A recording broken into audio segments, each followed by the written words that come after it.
We've got Frank Irewele, who is now a member of the PDP, but he's a former organizing secretary of the APC. Maybe is he one of those that fell out? Well, let's get across him. Morning, Frank, if you can hear us. What's your reading? Yes. What's your reading of what's going on? Well, you can see that the guy you have with you there,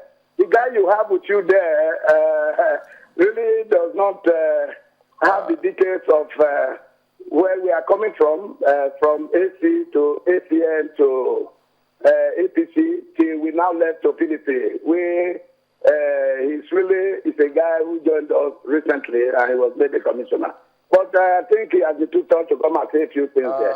Mr. Irewele. For what you all observe now, please, if you listen to me, you can see that a person like Mr. Damso Shomole, we have seen him differently from what he had professed to be. We have just seen him recently as a liar, a blackmailer, and an embodiment of fraud. Mr. Irewele, just a minute. Can you hear me? Please. I am talking that. Mr. Irewele, can you hear me? Now, we have also said that we need to check if you can. Mr. Irewele, yes, just a minute. Can you hear me? Yes. All right. Just housekeeping. For the avoidance of doubt, we stick to the issues. So please stay away from the personalities. Just address the issues. This is just a preamble. We don't have all the time. Just go ahead and address the issues. Yeah, the issue, that's what I'm coming to. My friend there just spoke about, I want to start from the angle of the competency test. I want to come from there, then I'll come to the House of Assembly issue. Could you go straight to the impeachment of the Deputy Speaker? Because they say he stands impeached. That is, just a minute. You know that we are running a presidential system. It's not a parliamentary system. We are running a presidential system, and we have separation of power. The governor cannot just come to the sitting of the House of Assembly and take his factions, APC, elected members to governor's office to start to sit. And they gather there to say the speaker has been removed. As a matter of fact, for what the last we heard of them is that the speaker has been suspended indefinitely. I'm a lawyer by profession. A person you suspended, which we know they don't have right in the first instance. The rules of the House permit the House to suspend a member, a sitting member, for just not more than 24 hours. That the courts restrain them, said they cannot declare it, they decide to come through the back door to say they suspended our members indefinitely. That is unheard of. That is unheard of. So they don't went to the government house to make some illegal pronouncement. We still see that illegal pronouncement. They don't have the right.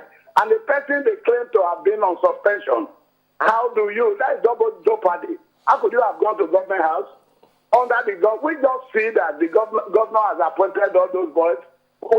Could you speak to appointed them is personal aid. How many is a quorum? Because they say they had a quorum, and then they don't have the exact numbers. What is the exact number? Even if they were sitting the chambers, in the chambers of the House of Assembly, we could see that they did not even have the numbers they will have to remove the speaker. They needed to thought of elected members. How many is there? 24 members. We are saying they have no right to suspend our 4 members. You will recall that. Mr. Irewele, can you hear me? A member of the PDP defected to us in APC. We went to receiving. Then 4 members of APC. You need to let us get questions in so you can respond and let viewers who are watching understand what's going on. How many is a quorum for an impeachment? We have also secured. Yes. Okay, I with due respect to the last caller, I think it speaks directly to the kind of problem we're having. You ask questions rather than address issue, they resort to name calling. I told you the genesis of the crisis we had and what has led us to where we are. So he has not addressed those issues. Rather, he would rather attack the person of Comrade Shomole. And I tell you, the character speaking now was in the front line of the campaign they had last. I mean, the council election we had last year. Yeah, but why is everyone leaving? No, they are not. No, it's not everyone leaving. I just told you the Ize Yamu who came here last Monday, and I watched his own talk, trying to tell us how he made Oshomole governor, how he was his messiah, so to speak, how he helped to coordinate the election in 2007, blah, blah, blah, blah, blah. You know, I listened to everything he had to say, and I sat back and asked myself, if this guy, a submission had been in written form, perhaps one would have been tempted to say he has plagiarized Gabriela. I mean, magic realism. The truth of the matter is, he was SSG to the PDP government of Lucky Menedion in 2007. Oshomole contested on the platform of ACN. So in what capacity did he act as Oshomole campaign manager? Are you denying that he had any influence whatsoever on the victory of Governor Oshomole? Absolutely no influence. What I'm saying that they have absolutely no relationship as politicians and as allies, because we do know that a house divided against itself cannot stand. What I'm trying to say is that I'm happy the last caller did inform that I joined them recently. I'm a journalist. I had the privilege of being an editor of a national paper. So I was around when this incident happened. I have a second address. I'm only in Edo on sabbatical.